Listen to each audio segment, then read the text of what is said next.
President Bola Tinubu describes Africa as a destination for growth and prosperity.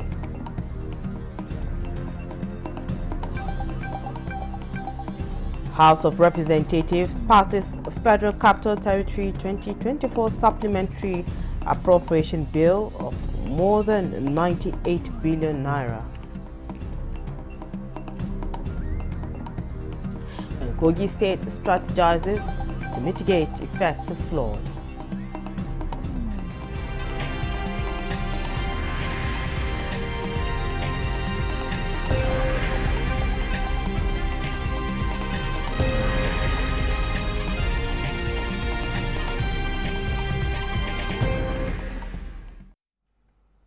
Good evening. Thank you for joining us on the late evening news at 11 on NTA News 24, live from Abuja. My name is Frama Panyi. Now, President Bola Tinubu is calling on international development financiers to see Africa as a destination for growth and prosperity. The president said this when he received a delegation of the International Finance Corporation, a member of the World Bank, at the State House. State House correspondent Musbaud and Wahab reports. President Bola Tinubu for support for the priority areas he has set for his administration. The International Finance Corporation, IFC, under the World Bank Group, is the new addition to the list of potential partners. The financial institution, with second largest portfolio in Africa, is ready to invest more in the largest economy on the continent.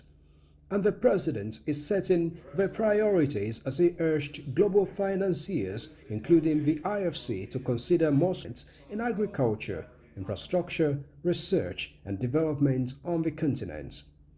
But in this, President Tinubu said the world has to see Africa as a continent that can help the rest of the world and not as backward, unstable and with leadership problems. He pointed out that Nigeria is ready to change the narrative by collaborating with the rest of the world to see Africa as a destination for growth and prosperity, highlighting the importance of some critical infrastructure projects embarked upon by his administration, such as the Lagos-Calabar Coastal Highway and the Sokoto-Badagry Expressway. President Tinubu expressed belief that such projects will uplift the living standard of people in the rural areas of the country. President Tinubu got a positive response from the IFC delegation as the managing director informed him that his institution is already engaging some Nigerian partners to enhance agriculture, increase food production through irrigation, upgrade transport networks, and bolster regional integration. He announced a loan of more than $23 million to an agribusiness company in the country. We are investing largely in fertilizer and would like now to invest more in large-scale agriculture. And the president has given us his support and blessing to go in that direction. He says the IFC is also supporting small and medium enterprises to ensure value addition in the agricultural sector at a discounted rate with the inclusion of ICT facilities in its MSMEs clinic. The Vice President of Nigeria, Kashim Shettima, disclosed this when he launched the third expanded National MSMEs Clinic in Ekiti State, a nationwide journey to empower small and medium-sized enterprises. Olukemi Soni has details. Vice President Kashim Shettima said the expanded National Micro, Small and Medium Enterprises Clinic was designed to provide solutions to the challenges hindering the development of MSMEs, help business owners have access to capital, formalize their businesses, and enjoy government support. The Vice President, who highlighted the critical roles of micro, small, and medium enterprises in driving economic growth, creating jobs and promoting innovation, emphasized President Bola Tinubu's commitment in fostering an enabling environment as promised in his electioneering campaign. Let me ensure that all outstanding exhibiting MSMEs in the clinic today receive a grant of 150,000 naira. I will devote the substance of my constituency project allocation for the year 2025 to boost what you are doing here today. And through you, sir, convey our deepest appreciation to Mr. President. Mr. President has been the father. The President Tinubu administration will continue to give all the necessary support to agencies of government to achieve on its mandate. Aisha Ubale reports on the inauguration of B6, B12 and Circle Roads, where President of the Senate, Godswill Akpabio, represented President Bola Tinubu. Of most FCT residents, especially when they hear the Abuja master plan, means that the innovations we are seeing today wouldn't have taken place. It is a galore of project commissioning by the FCT administration. Executive Secretary FCDA Shehu Hadi Ahmed, while enumerating the importance of the rehabilitation of the road, popularly known as Independence Way, to guests, says this will give easy access in and out of the city. Ways. What we have close to the main carriageways are to allow in future for the retinue of traffic circulation using mass transit bus system. FCT Minister Nyesom Wike says the project, awarded in 2007 at the cost of 48.5 billion naira, was reviewed in January 2021, 17 years after. Minister of Finance encroached. They're supposed to be a road leading to that side. So I want to please bring Mr. President to talk to them so that we'll be able to complete our side of the road. We commissioned these strategic roads. We are not just opening pathways from asphalt and concrete. We are also paving the way for enhanced economic activities, improve accessibility, and a higher quality of life for our citizens.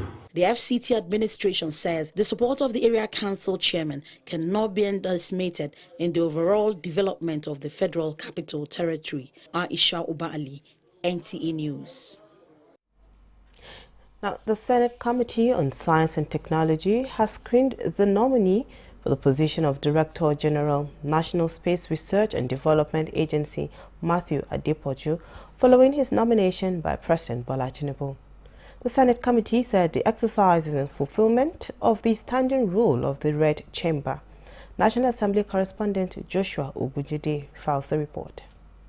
The exercise is not only in line with the Senate standing rule, but also in accordance with the provisions of the 1999 Constitution of the Federal Republic of Nigeria, and the scrutiny of the candidate's qualifications, capabilities, knowledge of space technology, as well as administrative competence, which the committee avowed to be superlative. We need to make our own space center a center of excellence. It is important for us to develop in-house capacity to keep pace with changing development in the technological world. Where we are today in Nigeria is not comfortable for all of us. I don't know what role the agency can play in collaboration with the security agencies. The nominee, a fellow of the Chartered Institute of Mentoring and Coaching of Nigeria, solicits support of the National Assembly as well as intelligence units of the country. But Mr. President has assured that 4 new satellites will be launched within the next 3 years, and of course, all these things will come to you, sir. Please, I'm making a passionate appeal to give us accelerated hearing and positive consideration for budgetary provision, sir. We already laid down our head for you that you are good. Your CV has spoken volume about you.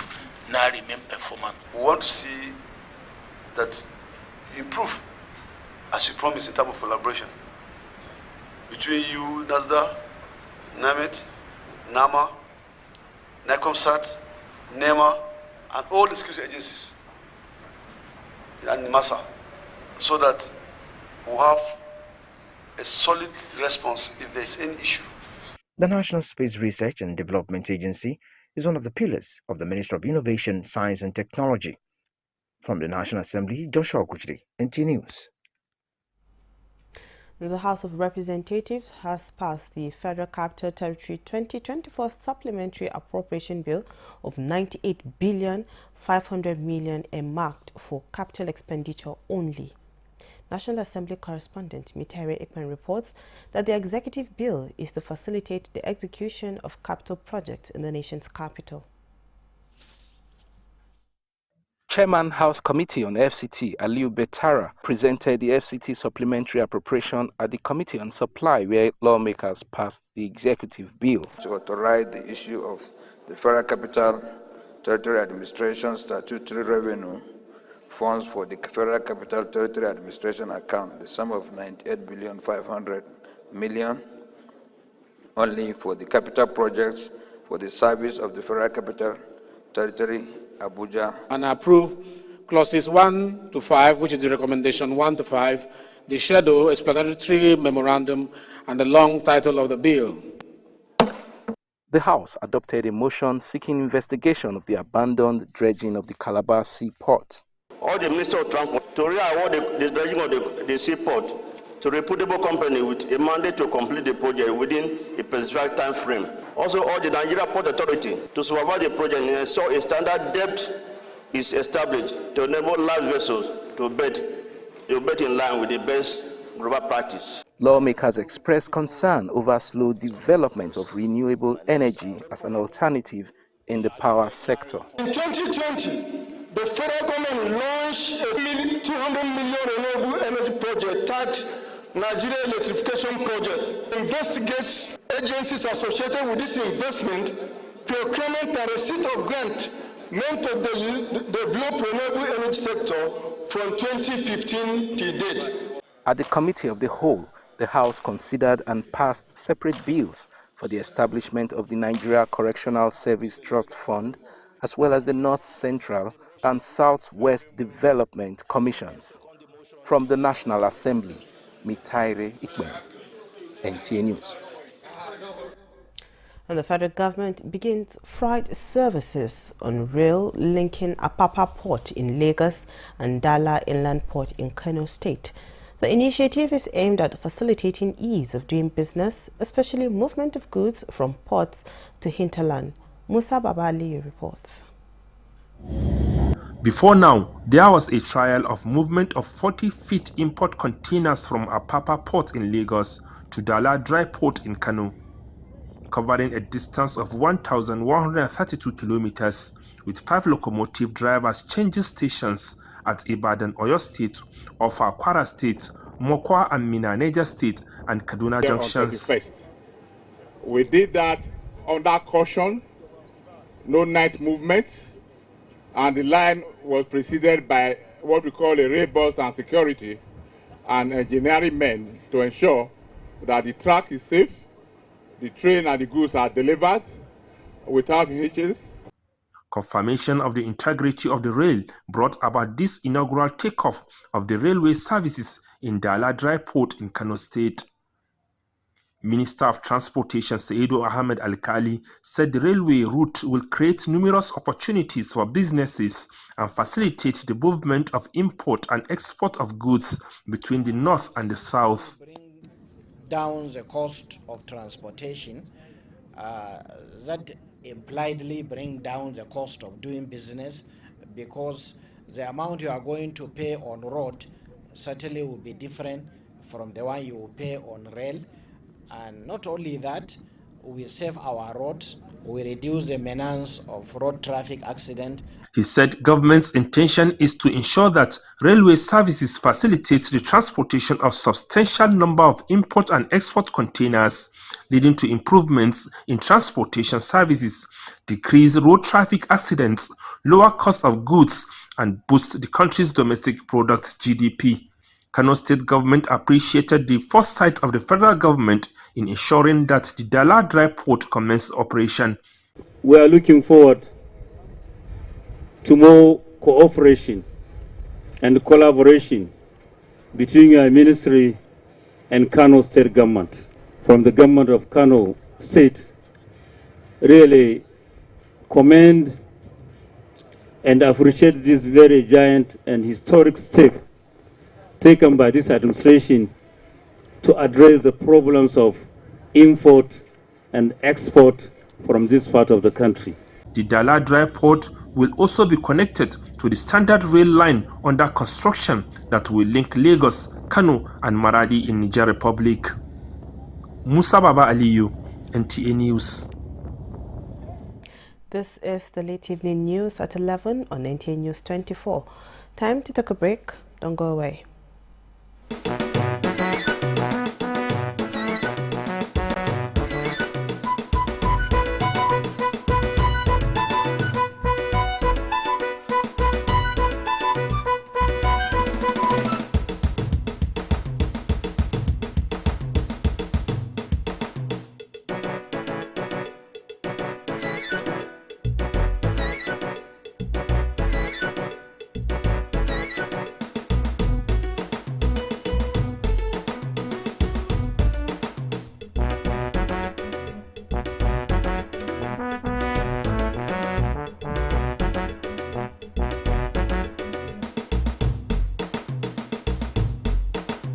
Held in Lokoja.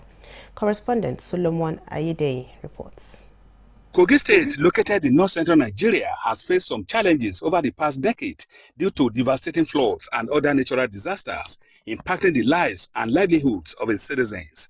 The situation has become even more concerning with the 2024 9-month rain pattern, which places Kogi State on red alert for potential flooding. In response to this looming threat, the Kogi State Emergency Management Agency organized a disaster management and flood preparedness workshop in Lokoja. The workshop aimed to develop a more robust and coordinated approach to disaster preparedness and response through collaborative brainstorming. We are here to review past incidents, share knowledge, and develop strategies that will help us better anticipate, respond to, and recover from future disasters. During the workshop, participants were encouraged to engage in open dialogue, active participation, and innovative thinking to achieve a safer and more resilient Kogi State. Emphasis was placed on preparing communities to face future challenges effectively. Various stakeholders advocated for a well-coordinated synergy among all government agencies to mitigate the impact of potential flooding in 2024.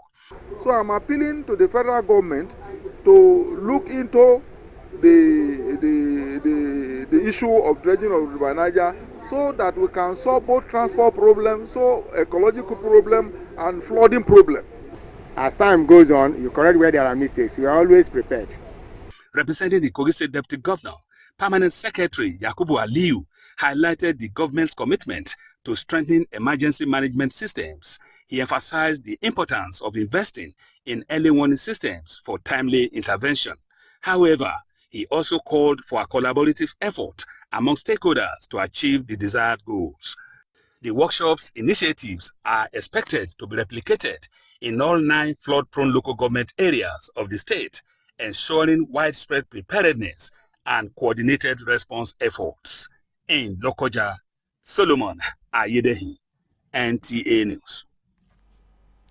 Now, the NNPC E&P Limited, a subsidiary of NNPC, is leveraging the World Environment Day to plant more trees. They embarked on an outreach to 20 schools and communities in its operational area. Lydia Sampson reports. Our green campaign is in line with this year's theme, land restoration, desertification and drought resilience. Since health, safety and environment are critical to the operations of the NNPC E&P, they have planted and distributed 1,000 trees in the last 7 days. This is to sustainably engage school children and other residents by educating them on the socio-economic and environmental benefits of planting trees. The Managing Director, NNPC E&P, Nicholas Fouquet, whose message was delivered by the Executive Director, Central Technical Services, said they are committed to mitigating the company's environmental footprint through key innovative technology and sustainable practices. This is geared towards restoring and protecting the land and environment where they operate. We are once again reawakened of the great responsibility on us to ensure our operations have minimal or no negative impact on our host communities, the environment, and indeed the ecosystem. This year's theme encourages everyone to take drastic and proactive measures against the ecological challenges that plague us, and this resonates strongly with our core value of environmental sustainability.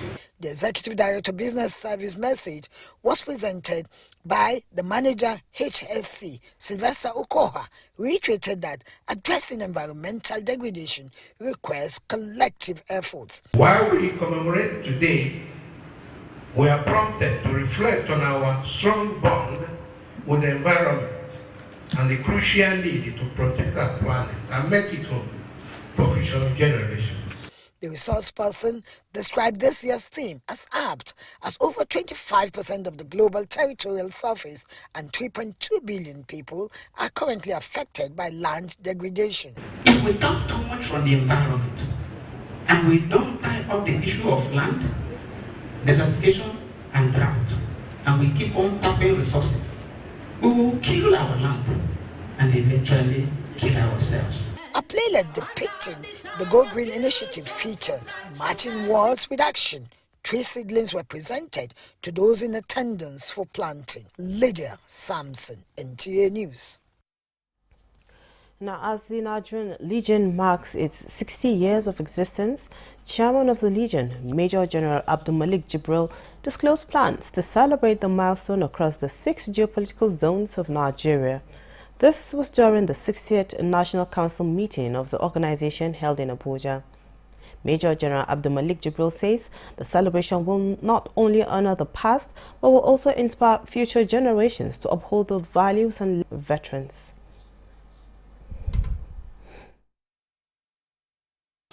As we mark the 60 years of our rich history, we also look forward to a future filled with promise and progress.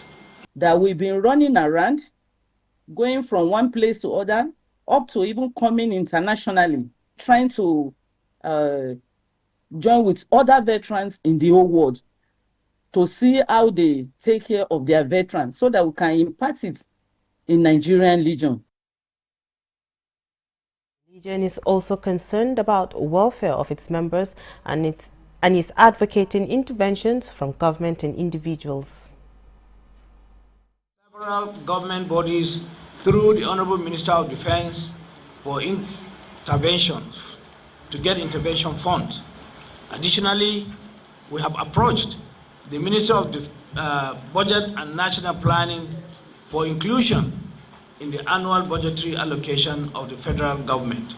I'm appealing to the state governments, the federal governments, because to even buy drugs for all these veterans is very difficult. Now, many of them cannot even save. Many of them that don't even have anything of their own to take care of themselves. I'm also appealing to the state governments. They should please join hands together as military veterans. Major General Jibril also disclosed that the Nigerian Legion is working on changing its name to Veteran Federation of Nigeria, and a draft bill to that effect has been sent to the appropriate quarters. That concludes the late evening news at 11 on NTA News 24. Thank you for being a part of it. My name is Frama Panyi. Have a good night.